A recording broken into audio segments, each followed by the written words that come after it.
You announced the health tax for the unvaccinated hours after the resignation of Dr. Arruda.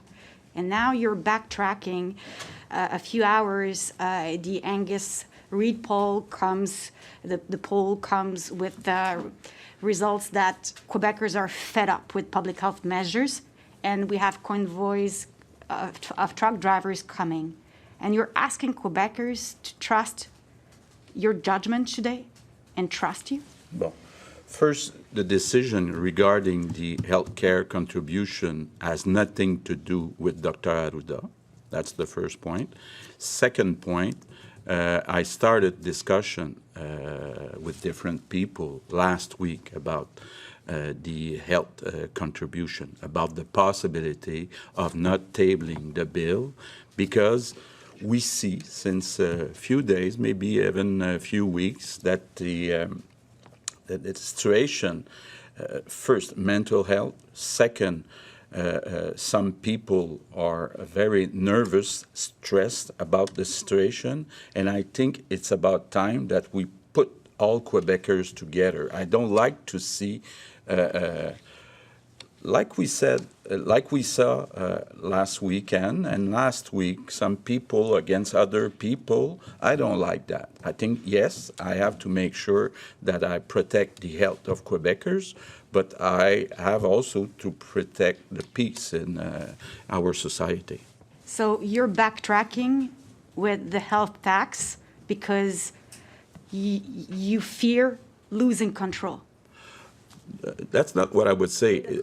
No, what I would like to see is, when you look at the history of the Quebec people, and we saw that even at the start of the pandemic, we were the place in the world where people follow the most the rules in Quebec. When came their time, our people was one of the places in the world where they accepted the most the vaccination. Why is that? Because solidarity is part of our values in Quebec, and I want to protect that. And I was seeing since a few days, maybe a week, that I don't like to see the Quebecers divided like we're seeing since about a week. Andrew Brennan, CTV. Well, just following on that, Mr. Premier, we've had that same level of, or apparent level of disconnect, unhappiness, mental health challenges, anger, anguish from a lot of people, whether the amount of the population has grown or not. It was there on January 10th when you first announced the tax on the unvaccinated as a potential.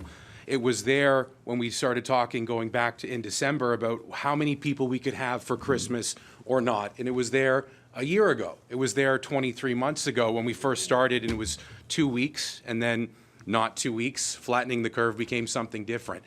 So what really has changed, if it's not a question of it being more unpopular now, and therefore a question of creating bridges, as you're saying, what actually is driving the change in tone today?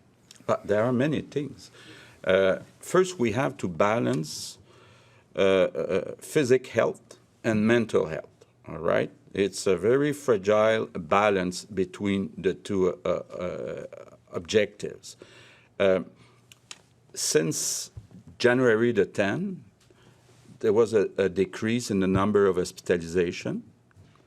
There was an increase in the vaccination. And I saw, and it's tough to prove that, but I saw that in the last week or so, there's an increase in the reaction of people. They are angry more than ever. So what I'm trying to do is to balance between physical health and mental health. And it's not easy, and there's an evolution.